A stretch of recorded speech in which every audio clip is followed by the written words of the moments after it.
Hello everyone, welcome back to my channel Wangxian fandom. Guys, thank you so much. आपने जो मेरी first video पे मुझे reaction दिए उसके लिए मैं बहुत बहुत आभारी हूँ आपका। और सबसे ज़्यादा मैं बड़ा थैंक यू बोलना चाहूँगी नेहा दीदी का।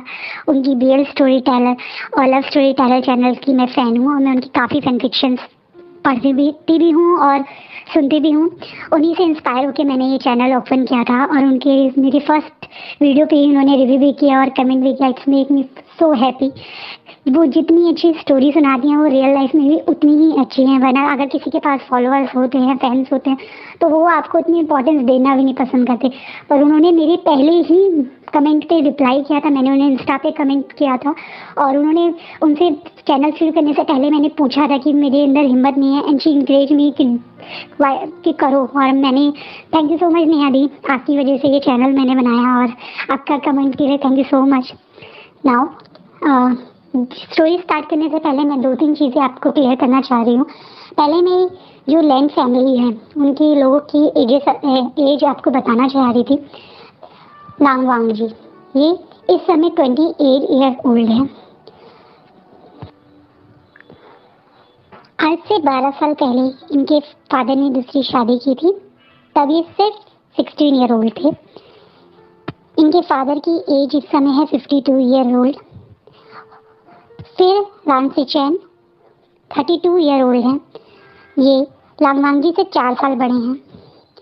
इनकी मदर, कल मैंने धोखे में बोल दिया था कि लांगवांगी से 2 साल छोटी है, मैं कहना चाह रही थी सिचैन से सिर्फ 2 साल बड़ी हैं इनकी मदर, 34 ईयर ओल्ड। ये उनकी सिस्टर लैनमिनी, वो 18 ईयर ओल्ड हैं। वो लांगवांगी से 10 साल छोटी हैं। इसके बाद मैं व्यूशान की एज भी आपको क्लियर करना चाह रही हूँ। वो 25 ईयर ओल्ड है इस समय। और एक नए कैरेक्टर से मैं आपको इंट्रोड्यूस करवाना चाह रही हूँ। ये हैं डॉक्टर वैंकिंग। ये 31 ईयर ओल्ड हैं और सियोल मेडिकल इंस्टीट्यूट में ये एक डॉक्टर हैं और एक तरीके से ये मेंटर करती हैं विभूषान को, उसकी रिसर्च में उनकी मेंटर हैं। पर विभूषान इनको अपनी बेस्ट फ्रेंड की तरह और अपनी बड़ी बहन की तरह ट्रीट करते हैं, तो वो उन्हें कभी भी मैम या नहीं बोलते, वो हमेशा उन्हें वैंकिंग ही बोलते हैं। क्योंकि वो उन्हें बिल्कुल अपनी, क्योंकि इनके जो छोटे भाई थे वो एक बीमारी के कारण डेथ हो गई थी, तो वो विभूषान को अपने छोटे भाई की तरह देखती हैं। So now get back to the story. कल हमने देखा था कि लांगवांगी और विभूषान मिल चुके हैं कोरिया में। अब आगे सियोल मेडिकल इंस्टीट्यूट, ये कोरिया का नंबर 1 मेडिकल इंस्टीट्यूट है। इतना ही नहीं, सियोल मेडिकल इंस्टीट्यूट एशिया के भी टॉप मेडिकल इंस्टीट्यूट में से एक है। उसका रीज़न ये है कि हर साल ये institute top doctors, research reports, research papers और मेडिसिन को बाकी लोगों को देता है। आज विभूषान जल्दी से अपनी बाइक पार्किंग में लगा के अपनी लाइफ में जितनी तेज वो दौड़ सकते हैं दौड़ रहे हैं। उसका रीज़न ये है कि आज विभूषान के लिए बहुत स्पेशल डे था। आज उनकी वो थीसिस जिस पे वो पिछले 12 साल से, शायद जैसे ही उन्होंने साइंस की नॉलेज कैरी करना स्टार्ट किया था, वो लग गए थे अब इस मेडिसिन को बनाने के लिए, हर्बल्स और उन सब की नॉलेज लेने के लिए। आज उनके उस थीसिस को प्रेजेंट करना था। एक स्पेशल पैनल आया था, पैनल ऑफ जजेस, उनकी थीसिस सुनने और उन्हें अप्रूव करने। अगर आज ये थीसिस अप्रूव हो जाती है तो हो सकता है विन 3 मंथ और 2 मंथ उनकी मेडिसिन अपनी फर्स्ट ट्रायल के लिए चली जाए। इसलिए वो पूरी जान लगा के दौड़ रहे हैं उस रूम में पहुंचने के लिए। पर कहते हैं ना, आज शायद किस्मत साथ नहीं दे रही है। अपने बेस्ट फ्रेंड्स स्ट्रॉन्गलैंड और नी हुसैन, जो इस समय उन्हीं की बिल्डिंग के आगे खड़े उनका वेट कर रहे हैं, उन्हें बाईपास करके वो दौड़ के रूम के सामने पहुंचे। लक ने साथ नहीं दिया। तभी रूम से बाहर पैनल ऑफ जजेस और उनकी मेंटर कम बेस्ट फ्रेंड डॉक्टर वैंकिंग जा रही हैं। विभूषान आज हमेशा चहकने मुस्कुराने वाले विभूषान आज बहुत सैड दिख रहे हैं। उनकी आंखें नम हो गई हैं, आंसू बस बहने की ही कगार पे हैं। क्यों ना हो ये सपना, इसकी तैयारी पिछले 4 साल से पूरी जान लगा के वो कर रहे थे। आज बस थोड़े से टाइम के कारण, लेट आने के कारण वो सपना और कुछ महीने डिले चला जाएगा। आज स्पेशल रैंकिंग ने रिक्वेस्ट करके इंस्टीट्यूट ऑफ चेयर मतलब इंस्टीट्यूट के चेयरमैन से खास पैनल बनवाया था, क्योंकि वो जानती थी कि एक बार ये पैनल विभूषण की थीसिस सुन ले तो वो गारंटी है कि इन रिसर्च पेपर को अप्रूवल भी देगा और इस मेडिसिन को ट्रायल की अप्रूवल भी देगा। लेकिन आज ऐसा नहीं हो पाया। विंग के फेस से ज़्यादा इस समय दुख रैंकिंग के फेस पे दिख रहा है। वो इस समय विंग को बिना कुछ बोले पैनल के साथ चेयरमैन के रूम में की तरफ चले जाती हैं। पीछे से नी हुसैन और सॉन्गलैंड भी आते हैं। दूर पता है मैम डॉक्टर रैंकिंग कब से जजेस को यहाँ पे रोक रखा था, शायद 2 घंटे से ज़्यादा। नी हुसैन बोलता है, पर तुम्हें इतना लेट क्यों हुआ? सॉन्गलैंड विभूषण से पूछता है, यार तू आज गया ही क्यों हॉस्टल से बाहर? तू तो यहीं रहता है ना कॉलेज के अपार्टमेंट्स में, फिर क्यों गया? विभूषण अपने दोनों दोस्तों की बात सुन रहा है, पर उस समय वो कुछ नहीं बोल रहा है। तभी उसका फोन रिंग होता है। कॉल है विभूषण के भाई जैसे दोस्त, या कह सकते हैं भाई दोस्त, एक बचपन का फ्रेंड जंजा की। हाँ, क्योंकि अभी तक मैडम यू और जेनिफर मिया ने विभूषण को अडॉप्ट नहीं किया है, तो वो उनको भाई नहीं मानते हैं, वो उनको अपना बेस्ट फ्रेंड मानते हैं या एक तरीके से कज़न ब्रदर मानते हैं। जंजा का फ़ोन उठाता है, क्योंकि ऐसा बहुत कम होता है कि जंजा विभूषण को खुद से कॉल कर। हाँ, या सीजे विभूषण को कॉल करती हैं, पर जंजा नहीं करते हैं। उसका रीज़न भी है, क्योंकि जंजा विभूषण से काफ़ी नाराज़ है, काफ़ी गुस्सा है, और इन दोनों भाइयों में बहुत बड़ी फाइट हुई थी इस कारण। लेकिन आज जंजा के फ़ोन विभूषण एकदम से उठा लेता। जंजा सादा कुछ नहीं बोलता, सिर्फ एक लाइन बोलता है कि अभी घर आ जाओ। विभूषण जो इस समय सचमुच में किसी अपने कुछ अपने पास चाहता था, वो भी अपनी बाइक लेके चला जाता है जेनिफर मिया के घर की तरफ। एक नॉर्मल अपार्टमेंट जेनिफर मिया और मैडम यू और उनके दोनों बच्चे के लिए ये बहुत ज़्यादा लग्जरी अपार्टमेंट नहीं है, लेकिन हाँ, ये मिडिल क्लास फैमिली के हिसाब से काफ़ी लग्जरी अपार्टमेंट है। एक टाइम था जब मैडम यू और जेनिफर मिया एक बड़े से बेंगलोर में रहते थे, कोरिया में, चाइना में। लेकिन जब से वो लोग कोरिया में आए हैं तो इसी अपार्टमेंट में रह रहे हैं। ये अपार्टमेंट कोरिया के पॉश इलाकों में से एक जगह आता है, लेकिन मैडम यू को ये जगह फिर भी पसंद नहीं, क्योंकि वो चाइना में बेस्ट प्लेस पे रहती थी, एक अलग सा स्टैंडर्ड कैरी करती थी। बहुत नाज था उन्हें, अपने गरूर था अपने स्टेटस पे, लेकिन किसी कारण की वजह से वो स्टेटस उनसे छिन जाता है। उसका बहुत बड़ा रीज़न है विभूषण के पापा। हाँ, यहाँ से थोड़ा सा मैं आपको बैकग्राउंड बताना चाहूँगी विभूषण की फैमिली के बारे में। विभूषण की मदर, उनको बर्थ देते ही उनकी डेथ हो गई थी। एक तरीके का वो फंगल इन्फेक्शन था जो उनके स्टमक में हो गया था, जिसके मेडिसिन अब विभूषण बना रहे हैं। इसी इन्फेक्शन की मेडिसिन जो विभूषण बना रहे हैं, उसी इन्फेक्शन के कारण उनकी मदर की उनको डिलीवरी करते ही डेथ हो गई। अपनी वाइफ, जिसे वो जान से ज़्यादा प्यार करते थे, विभूषण के फादर वी चांद से हैंडल नहीं कर पाते हैं। वो काफ़ी डिप्रेशन में रहते थे, वो ठीक से विभूषण का ध्यान भी नहीं रख पाते थे। जब ये चीज़ विभूषण के अंकल जेनिफर मिया और विभूषण के फादर के बिजनेस पार्टनर भी थे जेनिफर मिया, वो नोटिस करते हैं, तो वो रिक्वेस्ट करते हैं अपने फ्रेंड से कि विचांसे से कि तुम और तुम्हारा बेबी हमारे पास आके रहने लगो, क्योंकि ये दोनों बिजनेस पार्टनर थे और 50-50% पार्टनरशिप में थे। तो मैडम यू को भी उस समय कोई ज़्यादा दिक्कत नहीं होती। वो बहुत बड़े बंगलों में रहते थे, तो 2 रूम या 1 रूम इन दोनों बाप बेटों को देने में मैडम यू को कोई ज़्यादा दिक्कत नहीं थी। लाइफ अच्छी चल रही थी, 10 साल ऐसे ही आराम से जा रहे थे। मैडम यू कभी विभूषण को ज़्यादा प्यार नहीं करती थी, बट ऐसा भी नहीं था कि वो उनसे चिढ़ती थी। शुरुआत के 10 साल में तो जो चीज़ विभूषण को मिलती थी, सेम चीज़ ही यानी और जंचा को मिलती थी। लेकिन 10 साल में कुछ चीज़ थी जो अलग हो रही थी। वो थे विभूषण के फादर।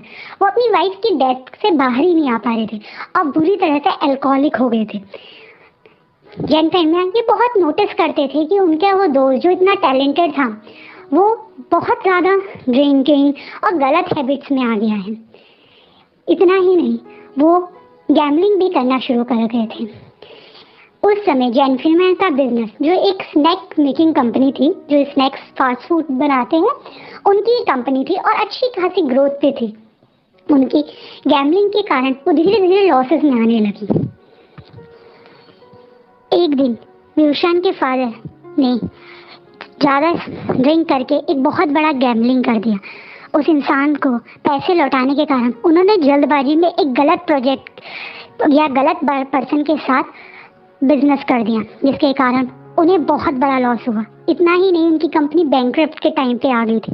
5 साल जैन फैमिली ने कोशिश करी कि वो किसी तरह से अपनी कंपनी बचा सके, लेकिन कहते हैं ना, जब कोई चीज़ डूबने लगती है या कहते हैं डूबते हुए जहाज से भाग जाओ वही सही है, क्योंकि बचना तो बहुत मुश्किल होता है। सेम चीज़ जैन फैमिली के बिजनेस के साथ हुई। धीरे धीरे कर करके सारे पार्टनर्स या जितने भी उनके इन्वेस्टर थे वो चले गए। मार्केट में उनकी बहुत बुरी इमेज बन गई और इसके कारण मैडम यू धीरे धीरे करके जो उनका स्टेटस था, जो उनकी अपना स्टेटस वो कैरी करती थी, अपने दोस्तों में घमंड करती थी कि वो इतने बड़े बिजनेस में है, उनकी वाइफ है, इतना बिजनेस उनका ग्रोथ है, इतने बड़े बंगलों में रहती है। धीरे धीरे करके वो भी सब जाने लगा। जब पीछांसे को लगा कि उनके कारण उनका दोस्त की फैमिली भी इतना सफ़र कर रही है, तो उन्होंने अपने मतलब एक तरह से सुसाइड इस तरीके से करी कि वो टोटल एक्सीडेंट दिखे और उनके जितना भी लाइफ इंश्योरेंस की मनी थी वो अपने दोस्त को दे दी थी। तो वो विभूषण के नाम पर वो उस समय सिर्फ 15 साल के थे जब उनके पापा की डेथ हुई, तो सारा पैसा जैन फैमिली को मिल गया। ये बात मैडम यू भी जानती हैं कि अब ही वो जो कोरिया में फिर भी एक बहुत अच्छी स्टैंडर्ड लाइफ जी रही हैं। यहाँ पे आके दोबारा से उन्होंने अपना बिजनेस स्टार्ट किया। अपने वही स्नैक्स की रेसिपी अब वो होटल में सप्लाई करते हैं, एक छोटा स्नैक बना के। बड़ा बिजनेस नहीं किया उन्होंने, लेकिन वो जानती हैं कि ये सब कुछ भी विभूषण के फादर की वो लाइफ इंश्योरेंस कंपनी की वजह से ही मिला है। लेकिन कहते हैं ना, डूबे भी उन्हीं की वजह से थी, तो नफरत ज़्यादा बड़ी होती है किसी से प्यार के कंपैरिजन में। तो इस समय मैडम यू नफरत ज़्यादा करती हैं विभूषण से प्यार करने की जगह। वो तो चाहती भी नहीं थी कि वो चाइना से मतलब आए, लेकिन उनके जो इतना मतलब इतनी गुडविल बेकार हो चुकी थी उनकी कि जैन फैमिली ने को कहा कि हम चाइना में रहेंगे तो कोई हमारे स्नैक्स को या कोई हमारी को दोबारा से चांस नहीं देगा, बेटर है हम कोरिया चले जाते हैं। वो तो यही चाहती थी कि वो कोरिया अपने बच्चों को ही लेके जाए, ना लेके आए विभूषण को अपने साथ। लेकिन तब विभूषण अपनी इस समय जिस थीसिस पे काम कर रहे थे, उन्होंने ये थीसिस पे स्कूल टाइम में काम करना शुरू कर दिया था और उनके प्रिंसिपल ने उन्हें स्पेशली बोला था कि विभूषण एक बहुत ज़्यादा ब्रिलियंट स्टूडेंट है और ये बहुत बड़ा आपके लिए एक गॉड गिफ्ट है। अगर इनका ये थीसिस अप्रूव हो जाएगा तो आप मिलेनियर बन सकते हो, ऐसा प्रिंसिपल ने बोला था। तो मैडम यू सिर्फ अपने लालच की वजह से कि जैसे ये थीसिस अप्रूव होगी और मेडिसिन बनेगी तो हम दोबारा से मिलेनियर बन सकते हैं, इस चक्कर में वो विभूषण को अपने साथ लाई हैं। उनको विभूषण से कोई प्यार नहीं है, कोई हमदर्दी नहीं है। वो सिर्फ विभूषण की थीसिस से प्यार करती हैं जो जिस पे विभूषण अभी काम कर रहे हैं। सो ये मैंने आपको बैकग्राउंड बता दिया विभूषण की लाइफ का। मतलब विभूषण इस समय जो कोरिया में, क्यों ये पूरी फैमिली कोरिया में रह रही है, और जनशा ने जो कॉल किया, अब हम वहाँ से कंटिन्यू करते हैं। विभूषण इस मैडम यू के अपार्टमेंट में एंट्री करते हैं। एंट्री लेते ही वो देखते हैं कि डाइनिंग मतलब लिविंग एरिया थोड़ा सा डेकोरेटेड है। शायद जनशा ने कोशिश की है अपने भाई की सक्सेस सेलिब्रेट करने की। टेबल, सेंटर टेबल उनके फेवरेट फूड से भरी हुई है और एक छोटा सा केक है, विभूषण का फेवरेट चॉकलेट केक। शायद जनशा ने ही ऑर्डर किया है। घर में घुसते ही विभूषण के पैर और ज़्यादा भारी हो जाते हैं। उनकी हिम्मत नहीं होती कि वो कैसे जाके अपने भाई को बस सच बताए कि आज वो थीसिस प्रेजेंट ही नहीं कर पाए। फिर भी वो एक हल्की सी स्माइल लेकर लिविंग रूम में एंटर करते हैं। आ गए तुम, कंग्रेस। देखो ये मैंने तुम्हारे लिए किया है। हाँ मुझे पता है कि तुम्हें खाने का बहुत शौक है, मैंने कोशिश करी है कि हर चीज तो जो तुम्हारी फेवरेट है ला सकूं। तो बताओ कैसा रहा तुम्हारा वो, कब कब स्टार्ट हो रहा है तुम्हारा पहला ट्रायल? मैं थीसिस प्रेजेंट नहीं कर पाया, बिना रुके विभूषण एक बार में बोलते हैं। क्या? मैडम यू जो सामने ही बैठ के कॉफी पी रही थी, फोन चलाते हुए एकदम से रुक जाती हैं और विभूषण की तरफ देखते। क्यों? जंजा पूछता है। मैं टाइम पे वहां नहीं पहुंच पाया। बिना आगे की कोई बात सुने मैडम यू गुस्से में वो गरम कॉफी विभूषण के ऊपर फेंक देती है। सारी कॉफी उनके, वो खौलती हुई कॉफी उनके चेस्ट पे जल जाती है। जंजा जो समझ नहीं पाता वो क्या करे, अपनी माँ का गुस्सा रोके या जल्दी से विंग की मदद करे। वो वहीं सीधा खड़े। मुझे पता था तुम किसी लायक नहीं हो, तुम तो वहीं हॉस्टल में रहते हो ना। कितनी देर लगती है तुम्हें हॉस्टल से बिल्डिंग में एंट्री करने में? तुम तब भी टाइम पे नहीं जाता। कहते हैं ना, नलायक बाप का नलायक बेटा। एक ने हमारी जिंदगी बर्बाद कर दी और दूसरा कुछ किसी लायक नहीं है। 24 साल से तुम हमारे टुकड़ों पे हो, उसके बावजूद तुम्हें बिल्कुल कदर नहीं है अपने अंकल के पैसों की और उनकी मेहनत की। मैडम यू बोलना शुरू करती है। विभूषण के लिए ये कोई नई बात नहीं है। मैडम यू शायद जब से उस बेचारे बच्चे ने होश संभाला है, 11-12 साल से ये ताने सुनता हुआ आ रहा है। हाँ, आज वो हर्ट है खुद से, क्योंकि वो भी चाहता था कि उसका ये सपना पूरा हो जाए, इसलिए वो ज्यादा कुछ नहीं कहता। मैम यू उस पे आधा घंटे से चिल्लाए जा रही है। अब जंजा का पारा बढ़ता है। माँ बस कीजिए, चलिए अपने कमरे में चलिए, आपकी तबीयत खराब हो जाएगी, कहता हुआ जंजा अपनी माँ का हाथ पकड़ के कमरे की तरफ ले जाने लगता है और इशारे में विभूषण को जाने का इशारा करता है। विभूषण जो शायद अब यहाँ रुक के करे क्या, जिस काम के लिए वो यहाँ रहता है या आता है वो तो हो गया। मैडम यू के ताने सुनना, बेचारा वापस जाने लगता है। नीचे जाके बाइक स्टार्ट ही करने वाला था कि पीछे से आवाज आती है जंजा की। रिंग, रुको, ये लो 2 बड़े बड़े प्लास्टिक के बैग। वो अपने भाई के हाथ में पकड़ा दिया। इसमें क्या है जंजा? तुम्हारा फेवरेट फूड, तुम्हारे लिए ऑर्डर किया था, मैं तो खाऊंगा नहीं, हॉस्टल में जाके खा लेना। और हाँ, इसमें केक भी है। जंजा मुझे नहीं सुनना तुम क्यों नहीं पहुंच पाए, मुझे पक्का यकीन है इसमें भी तुम्हारे किसी उस नालायक बॉयफ्रेंड का हाथ होगा। और ये लो, इसमें मेडिसिन है, लगा लेना। इससे आगे जंजा कुछ नहीं कहता, मुड़ के चला जाता है। अपने जाते हुए भाई को देख के विभूषण उन थैलों को दोबारा देखता है। जंजा और विंग बहुत क्लोज फ्रेंड थे। जंजा विंग से हर बात शेयर करता था और विंग भी जंजा से हर बात शेयर करता था। मैडम यू के तानों के बीच में शायद यानली का प्यार और जंजा की दोस्ती थी, जिसके कारण विभूषण अपनी लाइफ के 24 साल निकाल पाया था, सॉरी 25 साल। लेकिन पिछले 4 साल से इन दोनों भाई का रिश्ता बुरी तरह से बिगड़ गया है। कारण है विभूषण का बॉयफ्रेंड। विभूषण के बॉयफ्रेंड से जंजा बहुत चिढ़ता है। उसके अपने पर्सनल रीजन है। सबसे बड़ा रीजन तो ये है कि विभूषण का बॉयफ्रेंड, ये बात विभूषण को किसी को भी बताने से मना कर रखा है कि वो उसका बॉयफ्रेंड है। यहाँ तक कि आज तक जंजा ने उसे एक बार मिला हो, यानी जंजा से भी उसने एक बार भी कभी मिलने की कोशिश नहीं की। जंजा को ये बात बहुत चुभती है। हाँ, जब विभूषण टीनेजर था वो समझ गया था कि वो गे है, उसे लड़कियों से ज्यादा लड़के इंटरेस्ट होता। उस समय भी जंजा उस पर काफी नाराज हुआ था। उसे यकीन नहीं हो रहा था कि उसका भाई जैसा बेस्ट फ्रेंड ये हो सकता है। लेकिन मन में वो अपने भाई को सपोर्ट भी करता था। जब स्कूल में कोई उसका गे होने पे मजाक बनाता था तो जंजा खड़ा हो जाता था उनके अगेंस्ट कि वो उसके भाई को कुछ ना बोले। विभूषण जो पहले से ही अनाथ था, कभी प्यार नहीं मिला, पापा होकर पापा वाला प्यार नहीं करा, बस यानली और जंजा ही थे उसकी लाइफ में, फिर भी खुश था।